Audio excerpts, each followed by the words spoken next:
Carl Jung discovered that there is a moment when everything changes. The moment you realize you are not your thoughts. This phrase sounds simple, but it carries the weight of an inner revolution. It is a key that can open doors to a new level of consciousness, a transformation that can reshape how you live, how you love, how you work, and even how you see yourself. Think for a moment, how many times today has your mind whispered something negative to you? Maybe it told you, you're not good enough. Maybe it repeated, this is going to go wrong. Or maybe it came in the form of comparison, when you scrolled through social media and concluded that your life is less exciting, less worthy, less meaningful. These thoughts appear suddenly like shadows stretching across your day. And without noticing, you begin to identify with them. According to Carl Jung, much of human suffering doesn't come from reality itself, but from the way we interpret reality through these inner voices. The mind tells stories, and we believe them as if they were absolute truths. But they are not truths. They are reflections of what Jung called the shadow, the hidden part of the psyche where we store fears, insecurities, painful memories, and traits we don't want to face. Negative thoughts are echoes of the shadow. They don't come to destroy you, though at times it feels that way. They come to remind you of what has not yet been healed. The problem is that when we don't know this, we give these thoughts a power they were never meant to have. What could have been a fleeting whisper becomes identity. Instead of thinking, I failed in this moment, you believe, I am a failure. That is how the shadow manipulates us from the dark. Jung taught that within each of us there is a theater. On one side, the persona, the mask we show to the world, confident, composed, in control. On the other, the shadow, holding everything that doesn't fit the mask, the fear, the shame, the anger, the doubt. When the shadow is unrecognized, it slips into our persona through negative thoughts. And here's the paradox. The more we try to silence the shadow by force, the louder it speaks. But imagine living differently. Imagine being able to see these thoughts without being swallowed by them. Picture waking up, hearing the mind say, today will be a disaster, and calmly answering, no, that's just my shadow speaking, not my truth. Imagine the freedom of not reacting to every criticism, every fear, every old wound that rises in your mind. That is the power of consciousness that Jung described, not eliminating the shadow, but integrating it. Perhaps you know this weight well. Perhaps as you walk down the street, the mind started listing flaws. Perhaps in a conversation, you heard the old voice that says, nobody really likes you. These moments are not signs that you're broken. They are invitations. Invitations from the unconscious to go deeper, to discover the root of those voices. Jung believed that every negative thought is a messenger. The question is, will you keep running from these messengers, or will you finally learn to listen? Today, you're going to learn exactly that. You'll see how to stop being a prisoner of negative thoughts and instead turn them into clarity, presence, and strength. Not through repression, but through awareness. Not through fighting, but through transformation. And here's the truth. There is nothing wrong with having negative thoughts. Everyone does. What matters is how you relate to them. And when you change that relationship, you change the quality of your entire life. So, pause for a moment. Ask yourself, how many opportunities have you lost because you believed the voice that said you weren't enough? How many relationships were hurt because you listened more to your inner critic than to reality? How many dreams have you abandoned because the shadow felt more real than your light? That is the invisible prison. But it is also the starting point of freedom. In this video, we will walk this path together. You will learn how to recognize the pattern, separate emotion from identity, dialogue with the shadow, rewrite your inner narrative, and finally choose a conscious response. This is not about pretending to be positive. Jung never spoke about ignoring the shadow. He spoke about transforming it. Even the darkest thought can become fuel for growth. Carl Jung said the mind does not heal through denial, but through conscious acceptance. That is the key you are holding now. It's not about destroying the shadow, but dissolving its power over you. This is the beginning of your journey to a renewed mind. Picture this. You're sitting in an important meeting. People are sharing ideas. The room is buzzing with energy. Suddenly, someone turns to you and asks, "What do you think?" Your heart races. Before you even open your mouth, a voice inside whispers, "Don't speak." They'll think you sound stupid. You're not as smart as they are. You hesitate. You look down at your notes. You let the moment pass. Outwardly, no one notices, but inwardly, a storm begins. Later that night, the scene replays in your mind. Over and over, the thought gnaws at you. Why didn't I speak up?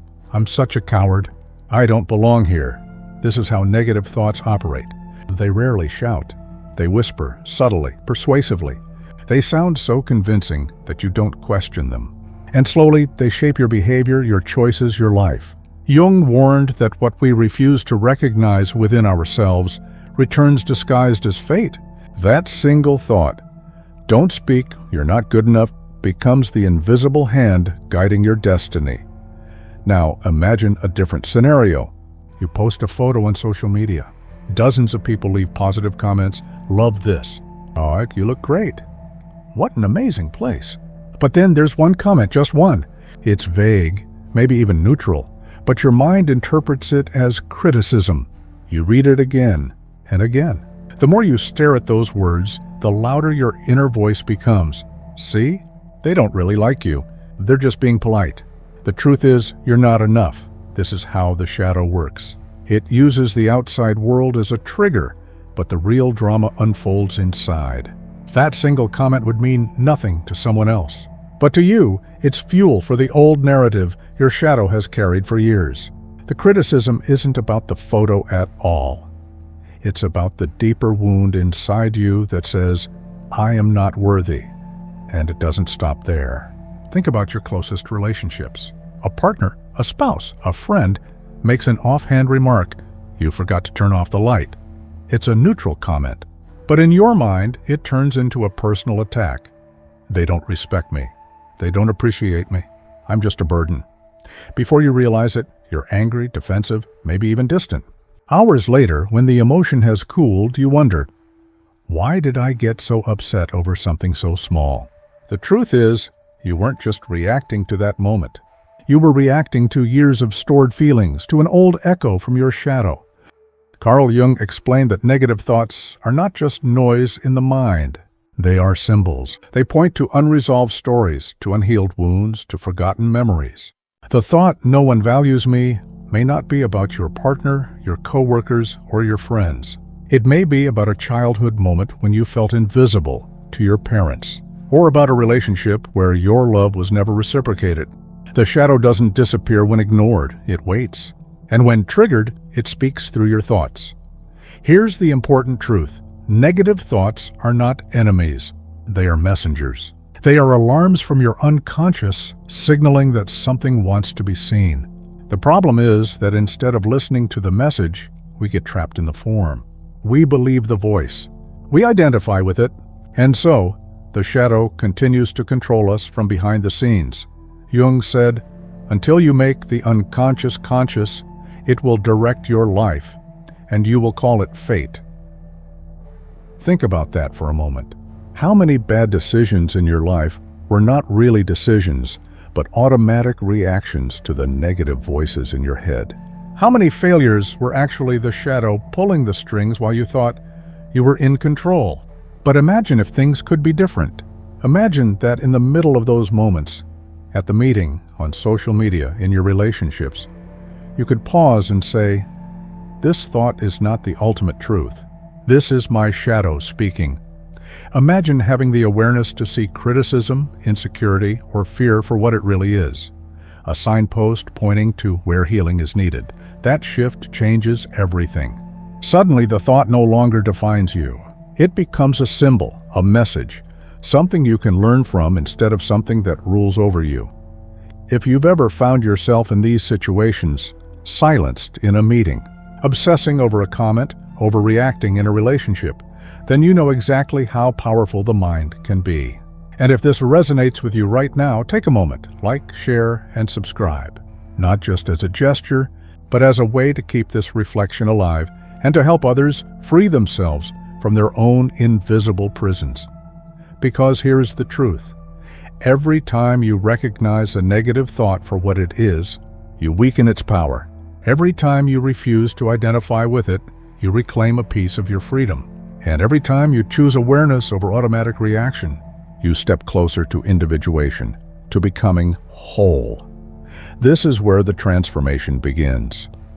Carl Jung said that true freedom begins the moment we stop reacting mechanically. That moment when you pause, when you realize that you don't have to obey every thought that comes into your mind, that's where transformation starts. But how do you actually do this?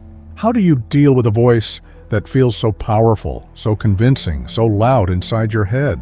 Here are 5 steps that can help you dismantle the grip of negative thoughts and renew your mind. Step 1. Recognize the pattern. The first step is not to fight the thought, but to notice it. Awareness is always the beginning. Imagine your mind saying, "You're going to fail." Instead of collapsing under it, pause and say, "I'm having the thought that I'm going to fail." See what happened there? By adding those words, "I'm having the thought," you've created distance. The thought is no longer fused with your identity. You've separated yourself from the story your mind is telling. Jung often emphasized that bringing something out of the unconscious into awareness reduces its power. By recognizing the thought, you've turned the monster in the dark into a shadow on the wall. It's still there, but now you see it for what it is. Step 2. Separate emotion from identity. This is where most people get trapped. A thought arises, an emotion follows, and suddenly it feels like identity. If the thought is, "I'm useless," the emotion might be shame. And then you confuse the emotion with who you are. But here's the truth. You are not your shame. You are not your fear. You are not your anger. You are the one who notices them. Think about it like this. When you watch a storm through your window, you don't believe you are the storm. You understand that you are the observer inside the house. The same is true for thoughts and emotions. They pass through.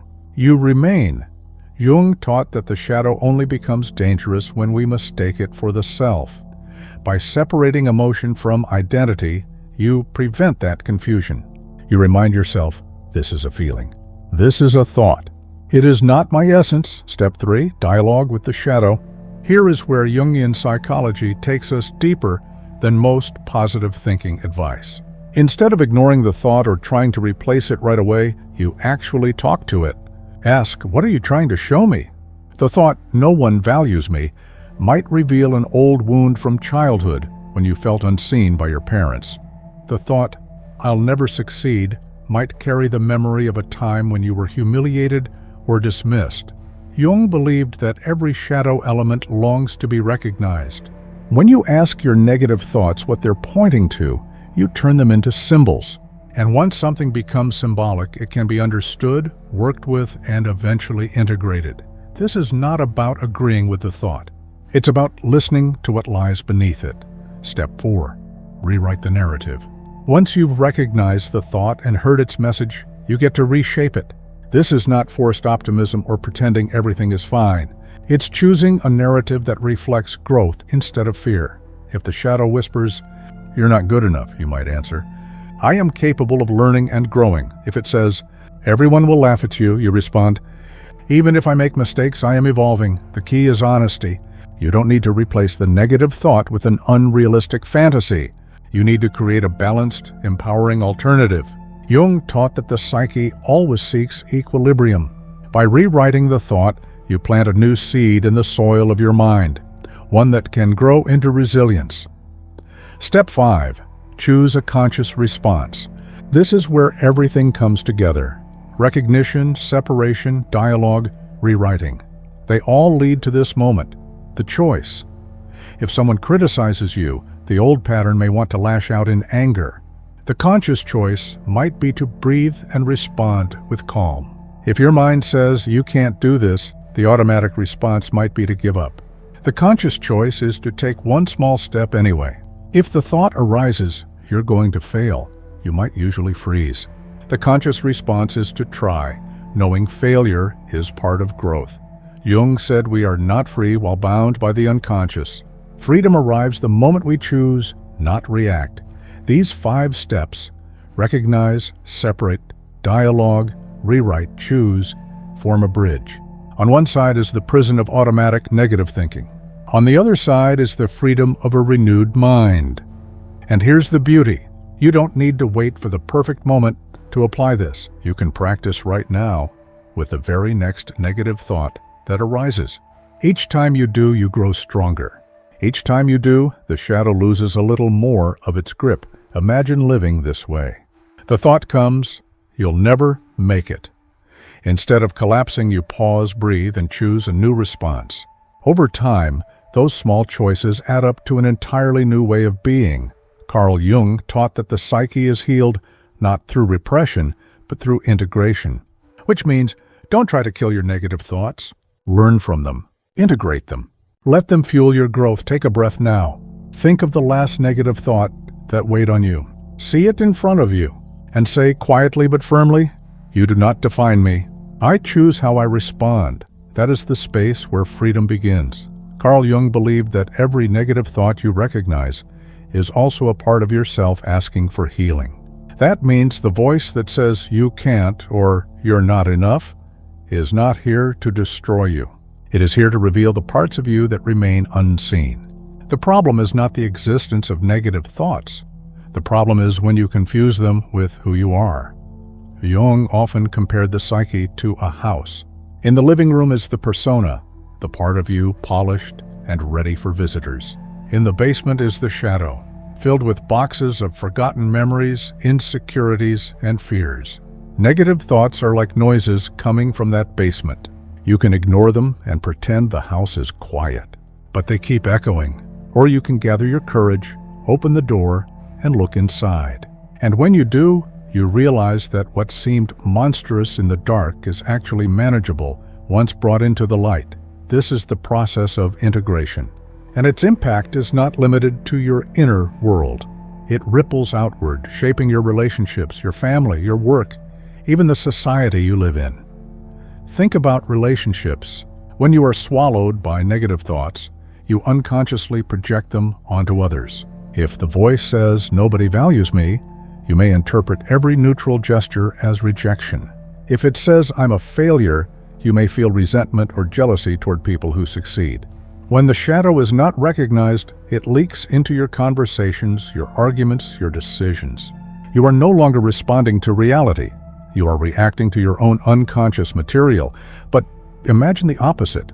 Imagine you recognize the voice when it appears. Instead of projecting it outward, you say, "This is my shadow speaking. This is a wound inside me, not the truth about others." Suddenly, the colleague who felt like a rival is just another human being. The partner who seemed distant is no longer an enemy, but someone with their own struggles. The family member who criticized you no longer defines your worth. Their words reflect their own shadow. This is why Jung insisted that transformation is not only personal, but collective. Because the more you integrate your shadow, the less you need to project it onto others. And when you stop projecting, you break cycles of conflict, blame, and judgment. Healing inside creates healing outside. Now consider the modern world we live in. We are constantly surrounded by comparison. Social media amplifies our insecurities, asking us to present our persona at all times, smiling, successful, confident. Meanwhile, the shadow gets pushed deeper underground. The result: anxiety, depression, disconnection. A culture that looks polished on the surface but is crumbling within. And yet, Jung would remind us, this is not just a crisis, it is also an opportunity. Because never before have we been so collectively pressured to look within. The external noise is so loud that it forces us to seek inner silence. The endless comparison drives us toward the one truth we can't escape. We are not our persona, nor our shadow. We are something deeper, something whole. This is the path of individuation, Jung's word for becoming whole. Individuation is not about becoming perfect, it's about becoming complete. It's about holding both your light and your darkness without rejecting either. It's knowing that you can feel fear and courage, shame and dignity, anger and compassion, and still remain whole. Every time you recognize a negative thought without identifying with it, you move closer to this wholeness. Every time you refuse to project your pain onto others, you grow in compassion. Every time you choose awareness over reaction, you become freer. So today, I invite you to a simple but powerful practice. Think of one negative thought that repeats often in your life. Perhaps it's, "I'll never succeed," or "No one really cares about me." Instead of fighting it, pause. Say to yourself, "This is a thought. It does not define me. I hear you, but I choose not to identify with you." That single choice, awareness over identification, plants a seed. Each time you repeat it, the seed grows, and over time, the landscape of your inner world changes. Where there was once only a dark forest of self-criticism, light begins to shine through. Trees of strength grow taller. Streams of clarity begin to flow. If this resonates with you, don't keep it to yourself. Like, share, and subscribe, not as empty gestures, but as ways to spread this consciousness. And go further, write in the comments one affirmation that will guide you against negative thoughts. Something simple but strong. For example, "I am greater than my mind." This is not just a comment, it is a declaration, a conscious choice, a step toward individuation. Carl Jung discovered that healing is not about defeating the shadow, but about walking beside it. When you do, even the darkest thought becomes an ally in your growth. Carl Jung said that individuation is not about escaping the shadow, but about learning to walk beside it. And that is the heart of everything we have explored together. Negative thoughts are not mistakes in your design. They are part of the fabric of your psyche, threads of your story, waiting to be woven into meaning. You will never have a mind completely free of negative thoughts. There will always be whispers of doubt, echoes of old wounds, shadows of fear. But what changes everything is how you relate to them. When you stop believing every thought that arises, when you stop identifying with every passing emotion, you awaken to a deeper truth. You are not the voice in your mind. You are the one who observes, who chooses, who creates. This is freedom. Think about it. How many times have you lived as a prisoner of your own mind? How many dreams have you abandoned because you believed the voice that said, "You're not capable"? How many relationships have suffered because you reacted to your shadow instead of responding with awareness? How many opportunities slipped away because the inner critic shouted louder than your courage? Now imagine something different. Imagine waking up tomorrow and when the first negative thought appears, you pause, you breathe, and you say, "I hear you, but you don't define me." That single act changes the entire trajectory of your day. One conscious response leads to another. And soon, your life begins to reflect freedom rather than fear. This change does not stay inside you. It radiates outward. When you learn to deal with your own negative thoughts, you also become more compassionate toward others. You begin to see that they too are struggling with their shadows, carrying voices of doubt, pain, and insecurity. That realization softens your heart. You project less, you judge less, you connect more. Jung believed that the shadow does not only hold pain, it also hides potential. Your fear can be transformed into courage. Your insecurity can become humility. Your anger can turn into strength. The energy of your negative thoughts is raw power. When integrated, it fuels growth, creativity, and authenticity. Individuation, the journey toward wholeness, is not linear. There will be days when you feel strong and days when the old voices return louder than ever. That is part of the process. Each time you pause, each time you choose awareness, each time you rewrite the story, you step closer to becoming whole. So let's practice. Right here, right now. Bring to mind the last negative thought that weighed you down. See it clearly. Now tell it, "You are not my truth. I choose how I respond." Feel the strength in that. That is the voice of individuation. That is the voice of freedom. Carl Jung taught that the mind is not healed by repression, but by integration.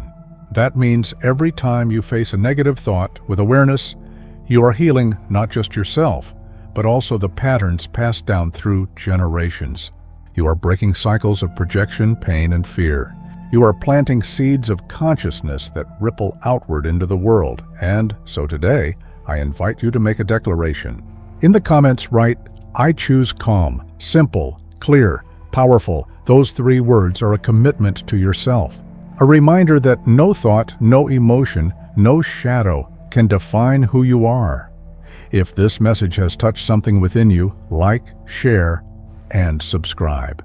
Each action you take helps this reflection reach more people who need it, people who are lost in their own inner battles, waiting for a light to guide them back to themselves. Carl Jung discovered that every time we turn inward with courage, we open a portal to true freedom. That portal is not far away. It is not hidden in books or in distant teachings. It is inside you, here and now. So remember this: you are not your negative thoughts. You are the awareness that sees them. You are the freedom that chooses. You are the wholeness that embraces both light and shadow. And perhaps the most beautiful truth of all is this: even the darkest night carries stars. Your shadow is not your enemy. It is the canvas against which your light shines brighter. Carl Jung said that light needs shadow to be visible. And today you have the chance to shine with your full truth. I choose calm.